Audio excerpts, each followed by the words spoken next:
días, muy buenas tardes o quizás muy buenas noches, estimado oyente, según sea la hora y el país donde se encuentre. Reciba nuestro característico saludo pastoral al inicio de cada programa de quien les habla, el pastor bautista Nikos Ricoy, emitiendo desde aquí en Valencia, España. Muy bienvenidos una vez más a todos y muchas gracias por estar ahí en nuestro habitual programa semanal Encuentros.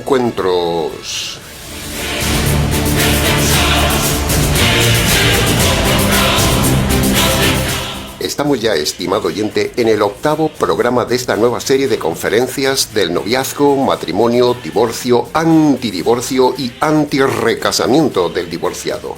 El segundo tema bíblico más importante que todo predicador debería enseñar correctamente a la Iglesia y a la sociedad. Gracias por seguirnos.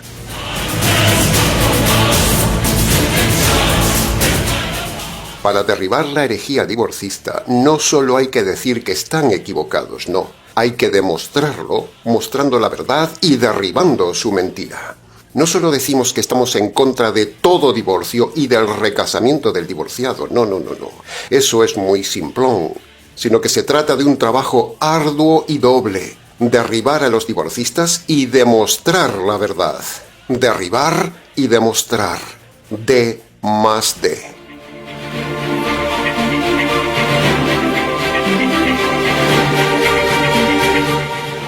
Como el mensaje de hoy es algo largo, le rogamos, estimado oyente, que tenga paciencia y atención en seguirnos en cada punto, en cada argumento y en cada detalle. Esfuércese, estimado oyente, sea bereano para que usted entienda el tema de hoy, para que esté seguro del tema de hoy, para que usted pueda derribar a un divorcista e incluso pueda ayudar un día a alguien a salir de las garras de la secta de los divorcistas, una secta metida en la médula de todas las denominaciones cristianas.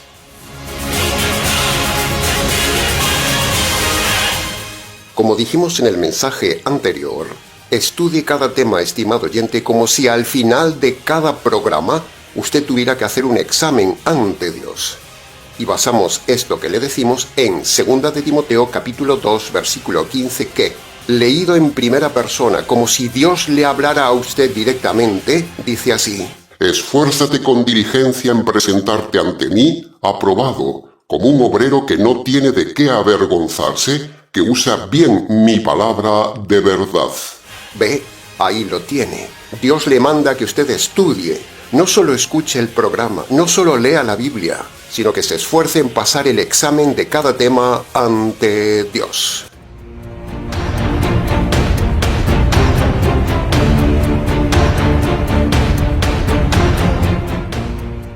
Por cierto, estimado oyente, ¿usted sería capaz ahora mismo de dominar los argumentos en contra del divorcio ante un divorcista? ¿Ha tomado notas y ha estudiado los programas anteriores o solo viene a escuchar? ¿Le ganaría usted la batalla argumental a un divorcista? ¿Podría usted hoy ayudar a alguien que está siendo atrapado por una serpiente divorcista tipo pastor, pastora, rabino o sacerdote? ¿Podría ayudarle? Contéstese a sí mismo sinceramente estas preguntas, estimado oyente. ¿Usted podría ayudar o no podría ayudar con este tema? ¿Usted domina el tema o no lo domina? ¿Un divorcista le tumbaría a usted o usted le taparía la boca a un divorcista? ¿Qué sucedería? Piénselo. El tema es grave tanto para usted si no estudia como el tema del divorcio que corre por ahí como agua envenenada. ¿Quién va a enseñar la verdad? ¿Quién va a gritar esta verdad? El Ministerio Tinajas es un baluarte, un referente doctrinal en la red, y aunque parezca que nos estamos elogiando, la realidad objetiva muestra que el que más trabaja en pos de enseñar este tema del divorcio es el Ministerio Tinajas. ¿Vanidad? No, objetividad.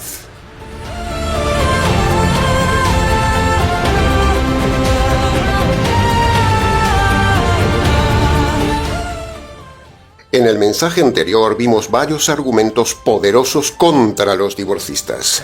Primero hemos demostrado que fornicación no es adulterio, no es infidelidad como dicen los mentirosos divorcistas. Segundo, hemos demostrado también que los blasfemos divorcistas han tenido el coraje de cambiar la Biblia y manipular la palabra de Dios para que diga que, por infidelidad, se puede uno divorciar y recasar. Imagínese. Y tercero, hemos analizado específicamente la tercera frase de Mateo capítulo 19, versículo 9, que es el talón de Aquiles de los divorcistas. En la semana pasada les hemos dado jaque con estos tres temas. Y en el día de hoy continuaremos con otro laborioso mensaje muy técnico, muy argumental, con muchos pasajes, para derribar la blasfemia de los que dicen que Dios es un Dios divorciado. Escuche el audio. ¿Saben ustedes que Dios es un Dios divorciado? Y no es una herejía. Dios es un Dios que se divorció de Israel. Y si Dios, que es Dios, se divorció de Israel, por eso permitió el divorcio. Nosotros, como modernos Elías, le respondemos: ¿saben ustedes que Dios no es un Dios divorciado? Y no es herejía. Dios es un Dios que no se divorció de Israel. Y si Dios, que es Dios, no se divorció de Israel, por eso no permite el divorcio.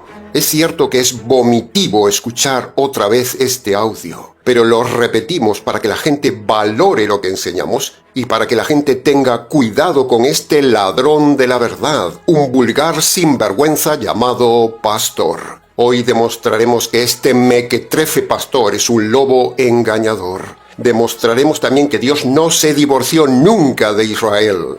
Demostraremos la fidelidad de Dios a su esposa Israel siempre. Y demostraremos que Dios nunca se casó nuevamente con otro pueblo como hizo este pastor adúltero divorcista.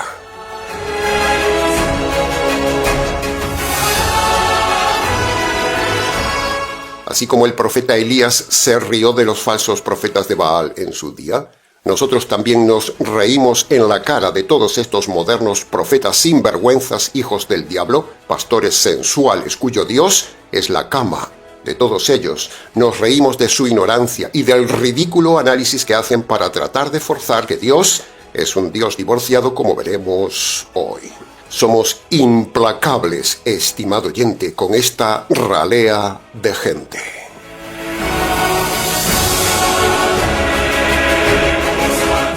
Muchas personas seguidoras de nuestro canal ya han escuchado varias veces nuestros argumentos del tema de hoy. Sin embargo, necesitamos repetirlos por varias razones. Primero, la Biblia manda como metodología de estudio repetir y repetir. Segundo, hay gente nueva seguidora del canal que nunca ha escuchado los argumentos en contra del tema del divorcio. Y tercero, porque si los necios divorcistas repiten y repiten sus mentiras, ¿por qué nosotros no vamos a repetir y repetir la verdad? Bien, habiendo dicho esta introducción, vayamos entonces de lleno al estudio argumental de los dos temas de hoy y, como siempre, los estudiaremos en diferentes puntos para su mejor comprensión.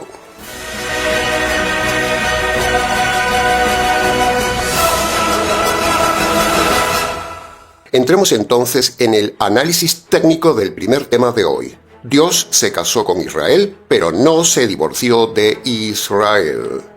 Punto número 1. La Biblia dice que Dios hizo pacto con Israel y la tomó como esposa. Entre los muchos pasajes que dicen esto, tenemos, por ejemplo, Ezequiel capítulo 16, versículo 8, que dice: Eran tiempos de amores. Pasé junto a ti, te miré. Extendí mi manto sobre ti, te di juramento de fidelidad, entré en pacto contigo y fuiste mi esposa, dice Yahvé el Señor. Ahora, para demostrar que Dios se casó y no se divorció nunca de su esposa Israel, a pesar de su conducta adúltera, tenemos que analizar una parte de la historia bíblica y ver una parte de la cronología bíblica de Israel. En esta parte técnica, con el estudio histórico cronológico, usted verá la mentira de que Dios se divorció de Israel. Así que le rogamos que esté atento al estudio.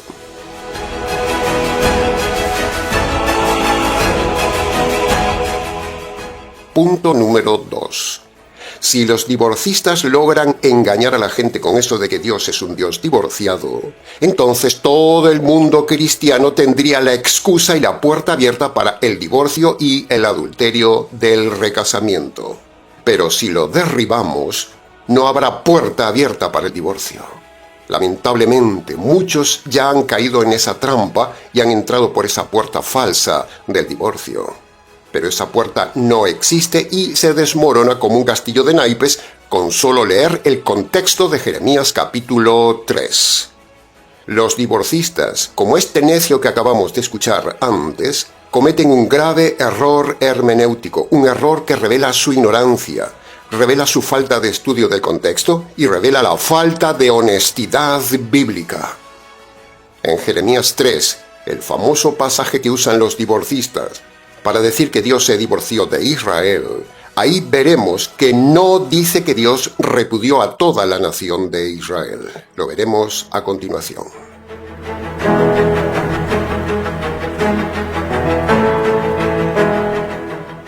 Señoras y señores ignorantes y perdidos divorcistas, si leen con atención el pasaje de Jeremías capítulo 3 y estudian el contexto del versículo 8, verían que ahí se muestran dos cosas. Primero, que todo Israel estaba dividido en dos reinos a la muerte de Salomón. El reino del norte, llamado Israel, y el reino del sur, llamado Judá. Ambos formaban toda la nación de Israel. Es fundamental que usted entienda esto, estimado oyente. Una cosa es el nombre de toda la nación, Israel, y otra cosa es el nombre del reino del norte, que también se llama Israel. Ambos usan el mismo nombre y por eso se genera la confusión. Y esto es precisamente lo que los divorcistas no ven o deciden pasar por alto para sostener la doctrina de que Dios se divorció de todo el pueblo de Israel. Pero no dice así Jeremías capítulo 3 versículo 8 y su contexto. El texto y contexto bíblico de Jeremías capítulo 3 no habla de todo el pueblo de Israel, sino solo del reino del norte que también se llamaba Israel. Jeremías capítulo 3, el capítulo que usa este necio para forzar que Dios se divorció, es el capítulo que precisamente lo deja en ridículo y demuestra lo contrario cuando lo analizamos, como veremos a continuación. Esta gentuza confunde el nombre del reino del norte llamado Israel, lo confunde con todo el nombre de la nación de Israel. Ambos se llamaban igual, llevan el mismo nombre pero son dos cosas diferentes. Y por eso los divorcistas, al no ver este detalle, ahí radica que ellos digan que Dios se divorció de su esposa Israel, la nación, cuando lo que Dios hizo no fue divorciarse de todo Israel, sino de amputar, cortar, desgajar, repudiar, eliminar para siempre solo al reino del norte que también se llamaba Israel. Los necios divorcistas ignorantes confunden la amputación del reino del norte llamado Israel, lo confunden con el divorcio de toda la nación de Israel que nunca se produjo. Ahí está el problema de ellos, que no ven. Dios dio carta de repudio solo al reino del norte y no a toda la nación de Israel, y lo demostraremos. Cuando analizamos Jeremías capítulo 3, versículo 8, dice: A la rebelde Israel yo la había despedido y dado carta de repudio, pero su hermana, la rebelde Judá, a pesar de ver esto, no tuvo temor de mí. Y entonces ha resultado que la rebelde Israel ha quedado como justa en comparación con la desleal Judá. ¿Ve? El texto es clarísimo, estimado oyente. Ahí Dios, en boca de Jeremías, dice que Israel, el reino del norte, fue repudiado, pero Judá, el reino del sur, no fue repudiado. Dios distingue claramente aquí entre ambas regiones, entre ambos reinos, pero los sinvergüenzas divorcistas que presumen de teología no ven que ahí el repudio se habla solo del reino del norte, no de toda la nación de Israel como esposa. Es como si Dios en Jeremías capítulo 3 versículo 8 estuviera hablando de un brazo de su esposa, un brazo al cual amputó pero no rechazó a toda la esposa, solo amputó una parte enferma de la esposa, el reino del norte. Dios no repudió a todo su pueblo, por lo tanto no se puede demostrar que Dios es un Dios divorciado.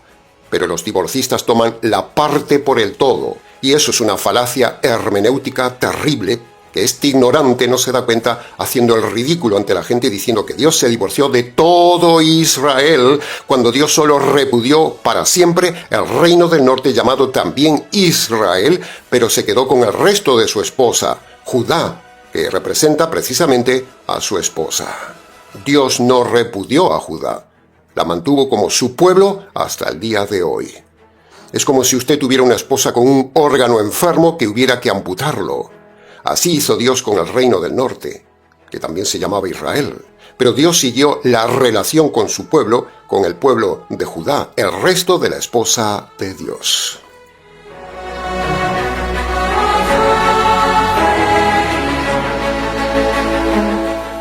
Cuando Jeremías habla en capítulo 3, versículo 8, que había un repudio, entonces la pregunta es, ¿cuándo ocurrió ese repudio? Y también preguntamos a qué momento histórico se refiere Jeremías de este repudio del reino del norte llamado Israel. ¿Cuándo? Bueno, estudiando con cuidado, la respuesta está en el segundo libro de los Reyes, capítulo 17, que le pedimos que usted lo lea completo. Y ahí es donde se narra el repudio total y definitivo del reino del norte llamado Israel, no de toda la nación de Israel. El hecho de que Dios haya amputado el reino del norte a Israel no justifica que Dios sea un Dios divorciado. En el segundo libro de los Reyes, capítulo 17, versículo 13, estamos en el año 721 a.C. y el pasaje dice: Yahvé amonestó entonces a Israel y a Judá, ¿ve? Ahí hay dos reinos, por medio de todos los profetas. Y en el verso 18 dice: Yahvé se enojó en gran manera contra el reino del norte, Israel, y los quitó de delante de su rostro para siempre, y no quedó nadie sino solo la tribu de Judá. ¿Ve?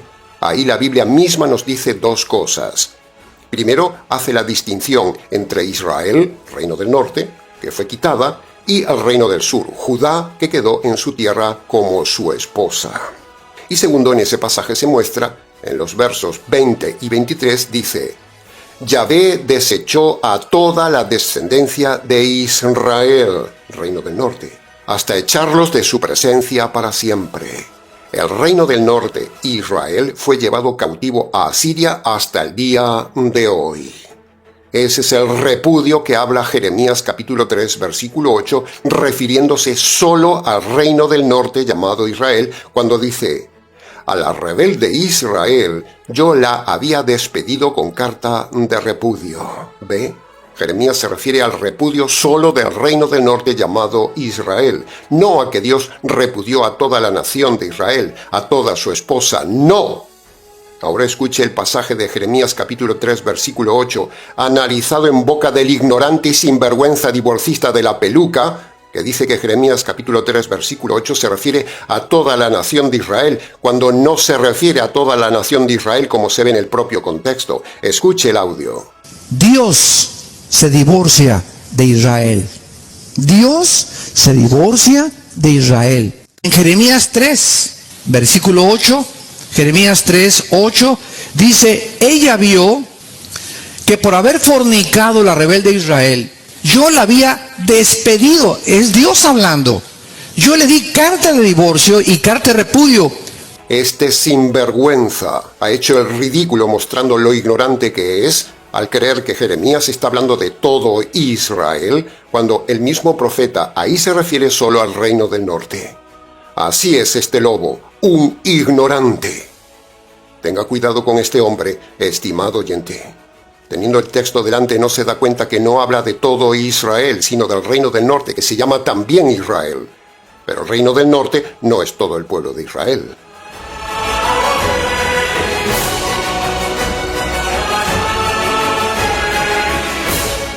Ahora, lo más grave de todo esto No es que este necio se condene por su divorcio y por su recasamiento como adúltero y por su doctrina falsa, no. Eso es problema de él. Se lo merece por menso. El problema es que con su verborrea, su error doctrinal y su mal testimonio de divorciado recasado, con ese ejemplo arrastra a la gente al divorcio, al recasamiento y los lleva a la condenación eterna. Eso es lo peor. Que se condene él, problema de él. El asunto es que se condena a la gente por seguirlo a él. Si usted sigue y escucha a este lobo, usted está pecando, usted va camino de la condenación. Y si usted hizo caso de este pastor adúltero y usted se ha divorciado y se ha casado otra vez siendo divorciado, usted está en pecado, usted está en adulterio y a usted le espera la condenación eterna. El tema es grave, estimado oyente, pero también le digo una cosa.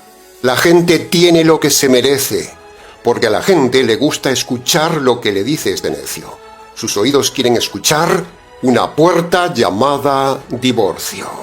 Y lo que haré es tratar de darle una visión panorámica de mi posición teológica con respecto al divorcio. La posición completa está plasmada en un libro titulado Una puerta llamada divorcio.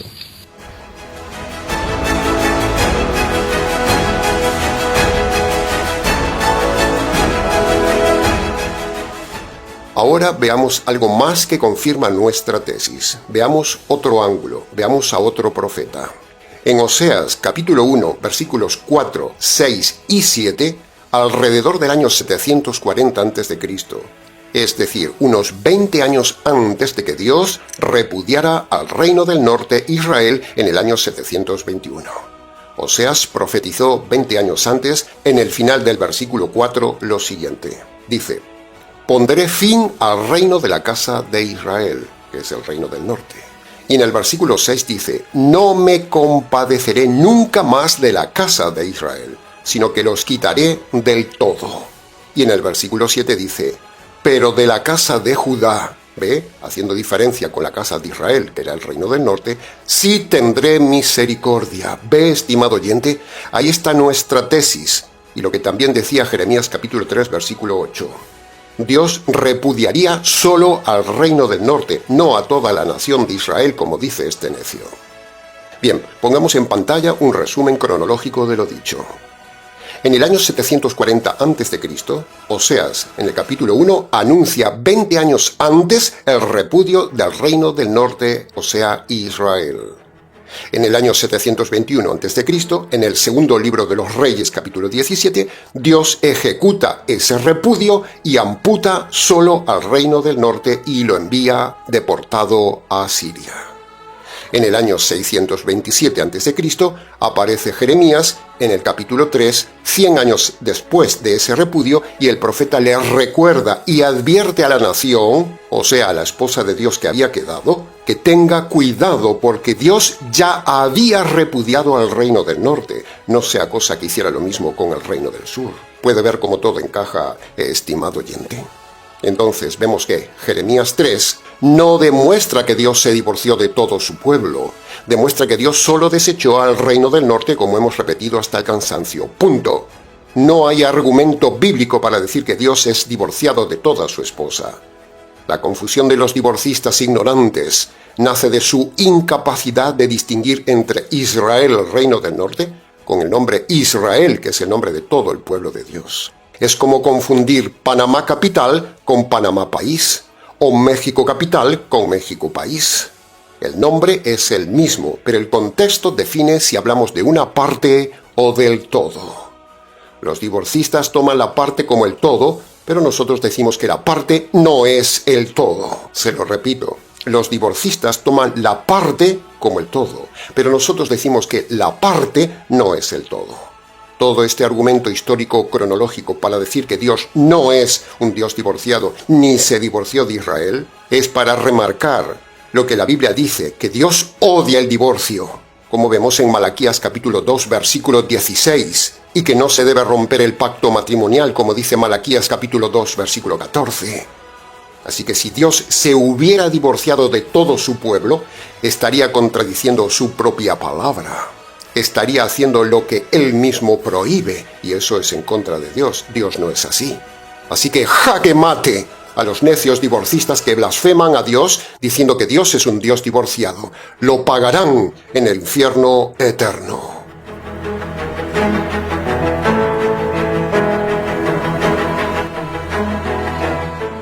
Ahora, dicho todo esto, preguntamos a los divorcistas, si Dios se divorció del reino del norte, ¿por qué no se divorció también del reino del sur? Eso sería bueno para demostrar que Dios se divorció de todo su pueblo, pero no se divorció de Judá. Otra pregunta, si Dios se hubiera divorciado como dicen los divorcistas, ¿por qué no se casó con otro pueblo como hacen y enseñan los que se divorcian? Otra pregunta, si Dios es un Dios divorciado, ¿por qué no vemos ni un solo divorcio a partir de Jeremías capítulo 3, versículo 8, en parejas del pueblo de Dios? ¿Por qué no se ve ni un solo divorcio?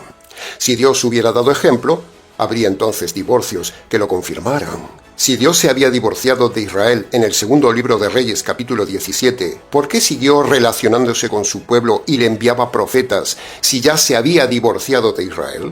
Si Dios dio ejemplo de divorcio, ¿dónde hay un solo divorcio concreto de un hombre de Dios o de un profeta de Dios que haya imitado a Dios? ¿Dónde? ¿Por qué no se ven ejemplos de divorcio si Dios dio ejemplo de divorcio? ¿Por qué, señores divorcistas, no hay tampoco ni un solo divorcio en todo el Nuevo Testamento si la Iglesia hubiera entendido que Dios es un Dios divorciado? Sencillamente, boca tapada, argumento derribado.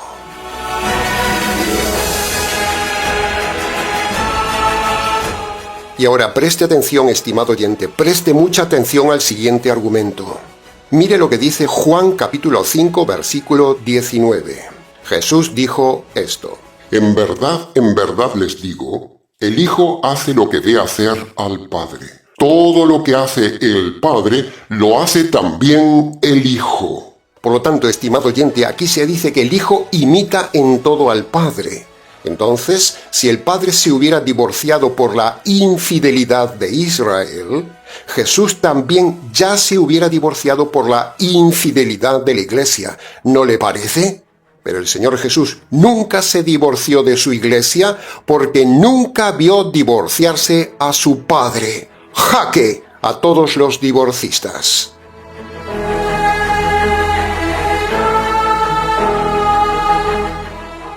Entremos ahora en el análisis del segundo tema de hoy con el que desmantelaremos a los divorcistas. El falso argumento sentimental de que Dios le ama y por lo tanto, si Dios le ama, usted tiene derecho a una segunda oportunidad, usted tiene derecho a ser feliz. Y si tiene derecho a ser feliz, tiene derecho a divorciarse. Y entonces tiene derecho a una segunda oportunidad de cama. Punto número 1. Veamos este tema desde el ángulo y la perspectiva de Dios. Apunte. La Biblia dice que ni Dios ama al hombre, ni Dios ama al divorciado, ni usted tiene derecho a la segunda oportunidad. Punto. La Biblia muestra más bien que el hombre es un delincuente ante Dios por causa de romper la ley de Dios. La Biblia dice que Dios aborrece al pecador, por ejemplo, en el Salmo capítulo 5, versículo 4 y 5, y también en el Salmo capítulo 7, versículo 11. Y también dice que Dios aborrece al divorciado en Malaquías capítulo 2, versículo 16. Dice: yo aborrezco el divorcio y al que se mancha con el divorcio. La Biblia muestra que pecador y pecado es una unidad indivisible. No se puede separar el pecador del pecado ni el pecado del pecador, así como no se puede separar el delito del delincuente. Por lo tanto, esa tontería de que Dios ama al pecador pero odia al pecado es mentira. Dios aborrece el pecado y aborrece también al pecador porque están unidos. El delito se castiga en el delincuente. El juez no castiga el delito y deja marchar libre al delincuente. Eso es una sandez. El juez aborrece el delito y al delincuente. Ningún juez en la tierra ama a un delincuente. Si Dios es juez y justo, que lo es, si Dios es juez implacable, que lo es, entonces aborrece al pecado y al pecador, y castigará el pecado y al pecador. Dios no ama al hombre, estimado oyente, solo le tiene paciencia. Si usted se cree esa mentira de que Dios ama al hombre, usted es un ingenuo, usted está engañado y no ve la gravedad de su delincuencia como hombre delante de Dios. Usted confunde paciencia de Dios con amor de Dios. Si Dios castigará con tortura eterna en fuego eterno al hombre, entonces eso muestra que no lo ama, es pura lógica. Si lo ama ahora, lo tendría que amar también en el futuro. La Biblia dice que Dios aborrece el pecado. Por eso Dios aborrece al pecador, porque el pecador lleva dentro el pecado y son inseparables. Así que no le engañen. Por eso, esa mentira de que Dios ama al pecador, pero aborrece al pecado, es un invento mentiroso y es nuestra base para decirle que usted no tiene segunda oportunidad porque usted tiene que mantener el pacto matrimonial y la promesa de fidelidad. La Biblia nunca dice que Dios le ama. Eso es un invento religioso, pero no un pasaje bíblico. Por cierto, muéstreme un pasaje bíblico donde diga concreta y claramente que Dios le ama. En todo caso, la Biblia dice Dios amó, pero no dice Dios le ama. Son dos cosas diferentes que ya hemos explicado muchas veces en el canal. Por ejemplo, cuando la Biblia dice en Juan capítulo 3, versículo 16, que Dios amó, ahí no dice que le ama. Ahí dice que Dios amó en el pasado, pero no dice que le ama en el presente. Entonces, si en Juan 3:16 dice que amó al hombre, la pregunta obligada es, ¿cuándo concretamente Dios amó al hombre en el pasado? Pues la respuesta es que Dios lo amó una sola vez en el Calvario, cuando Dios decidió destrozar a su Hijo bajo la ira de Dios y la justicia de Dios por los pecados míos y suyos, estimado oyente. Ese acto único, pasado y acabado fue el amor de Dios que habla Juan 3:16. Pero eso no significa que Dios le ama en este tiempo presente. Eso de que Dios le ama, tomado erradamente de Juan 3:16, es una manipulación gramatical sucia de los pastores sentimentales para despertar en usted las emociones y engañarle.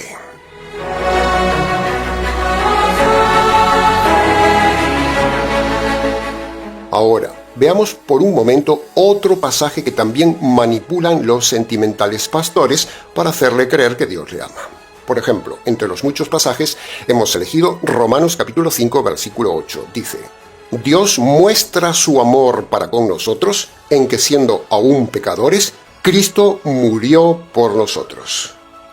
El pasaje de Romanos está mal traducido cuando dice Dios muestra su amor. Eso está mal traducido. Es un fallo gramatical del traductor o de la imprenta o de la editorial que hizo esa traducción al español mal. Porque si se fija bien la frase Dios muestra su amor, está en presente. Sin embargo, la frase principal, Cristo murió por nosotros, está en pasado. Cuando las dos frases tendrían que estar en armonía en el pasado, no una en presente y otra en pasado, porque si no, hay descoordinación gramatical en los tiempos verbales. Una está en presente y la otra en pasado, cuando la acción fue hecha en el pasado. Por lo tanto, los dos verbos tendrían que estar en el pasado. Entonces, los lobos toman la frase en presente de Romanos capítulo 5, versículo 8 y le dicen, «Ve, hermano, Dios le ama, Dios muestra su amor a usted, ¿ve?» Pero eso es mentira. La frase de Romanos capítulo 5, versículo 8, correctamente traducida, debería estar toda en pasado y debería decir así, Dios mostró su amor cuando Cristo murió por nosotros. Así sería lo correcto, todo en pasado. Lo que Pablo quiere decirnos es que Dios en el pasado, en un momento determinado y concreto, tomó la decisión de matar a su Hijo y cuando Cristo murió, ahí se manifestó una sola vez y para siempre el amor de Dios. Pero el pasaje no dice que Dios le ama ahora en el presente. Eso no lo dice el pasaje. Le están manipulando. Y así podríamos seguir y seguir analizando más pasajes manipulados para hacerle creer que Dios le ama. Pero el más famoso de todos ellos es el que ya hemos analizado, Juan 3:16. Por lo tanto, olvídese de que Dios le ama y tiene un plan maravilloso para su vida. El plan maravilloso que Dios tiene para usted, cuando se acabe su paciencia sobre usted, será enviarlo a la condenación eterna si usted no se ha convertido por medio del Evangelio.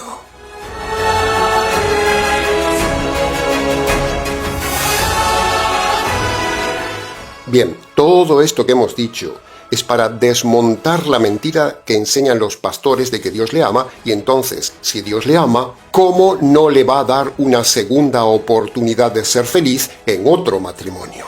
Sin embargo, la Biblia dice que Dios aborrece al pecador. Dios aborrece el divorcio. Punto. No hay más argumento. Usted no tiene una segunda oportunidad. Salga de ese engaño, estimado oyente. Si usted se ha creído esa mentira de que Dios le ama y le da una segunda oportunidad de volver a casarse siendo divorciado, le han engañado como a un tonto. Es todo lo contrario. Sus pecados sin perdonar, su divorcio y su adulterio por recasamiento despiertan la ira de Dios sobre usted, y cuando Dios le quite la vida, su ira y su justicia lo castigarán severamente para siempre, excepto que usted se convierta por medio del Evangelio.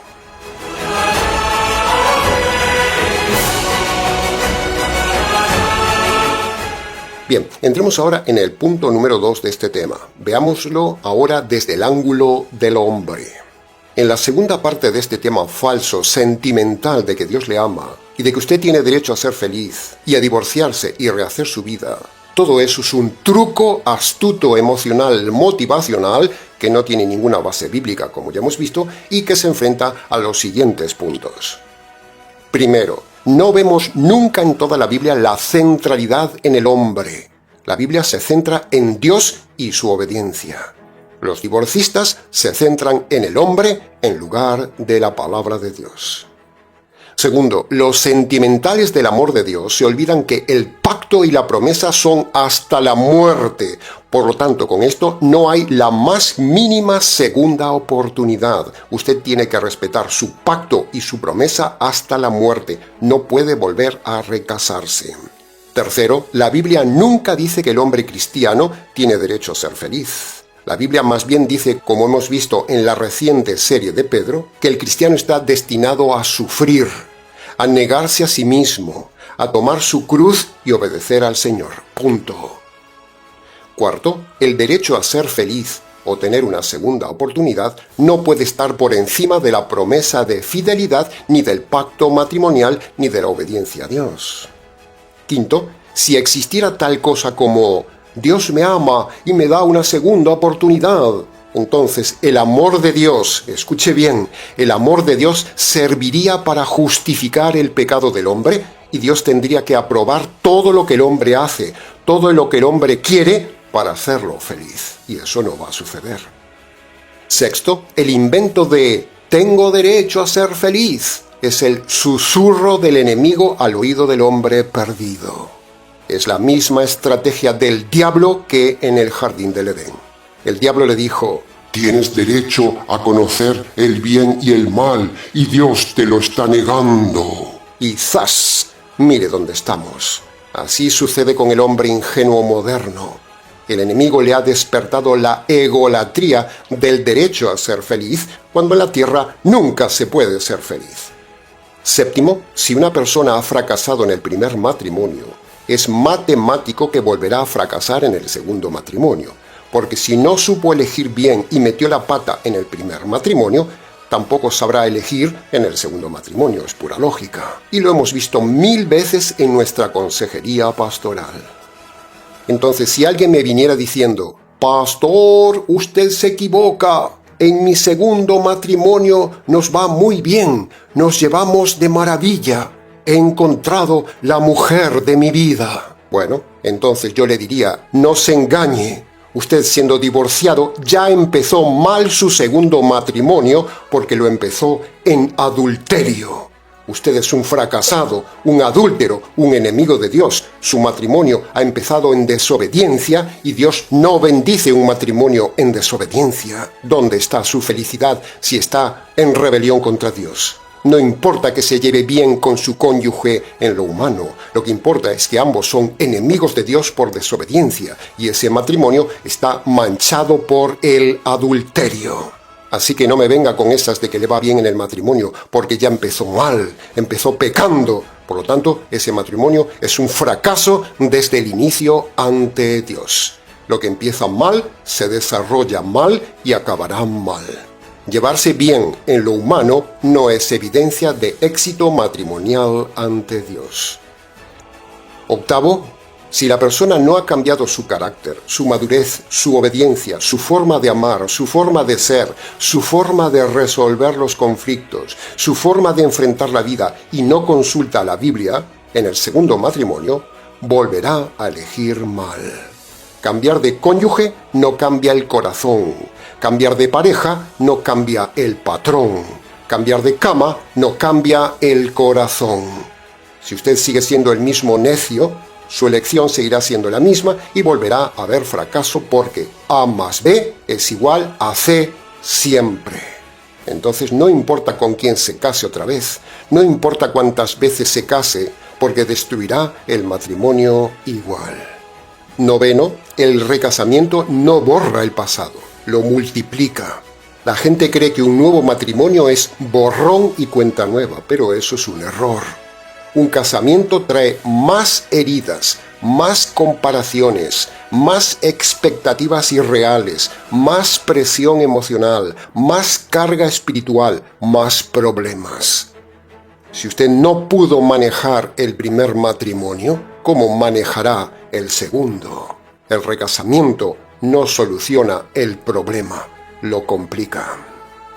Y décimo, si una persona se saltó la palabra de Dios en el primer matrimonio, en el segundo matrimonio con el divorcio y el adulterio del recasamiento, ya empieza nuevamente mal ese matrimonio, saltándose la palabra de Dios como dijimos antes. Cambiar de pareja sin cambiar de corazón es como cambiar un coche sin saber manejar. No es la pareja lo que necesita reemplazo, es el corazón lo que necesita transformación por medio del Evangelio, que conste en acta.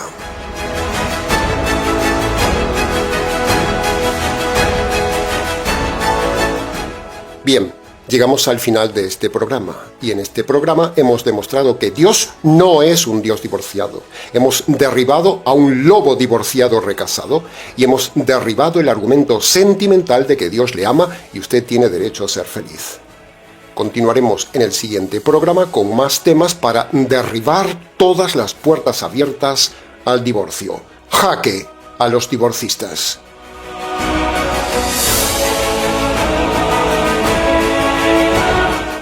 Bien, hasta aquí con el mensaje de hoy. Si necesita ayuda, tiene preguntas, quiere analizar su caso o simplemente quiere contactar con nosotros, escríbanos. ministeriotinajas@gmx.es. Ahora, si usted se siente identificado con nuestro trabajo pastoral en contra de la secta de los divorcistas, le animamos entonces a colaborar y apoyar al Ministerio Tinajas para seguir luchando por la verdad.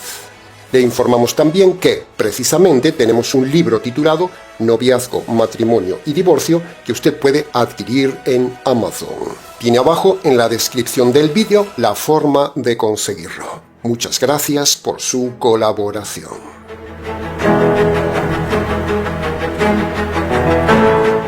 Bien, nada más por hoy, estimado oyente. Les ha compartido este intenso programa quien les habla, el pastor y expositor bíblico Nikos Ricoy, emitiendo desde aquí en Valencia, España. Será entonces con el gusto de siempre, hasta el siguiente mensaje de la serie, aquí en nuestro habitual programa semanal Encuentros.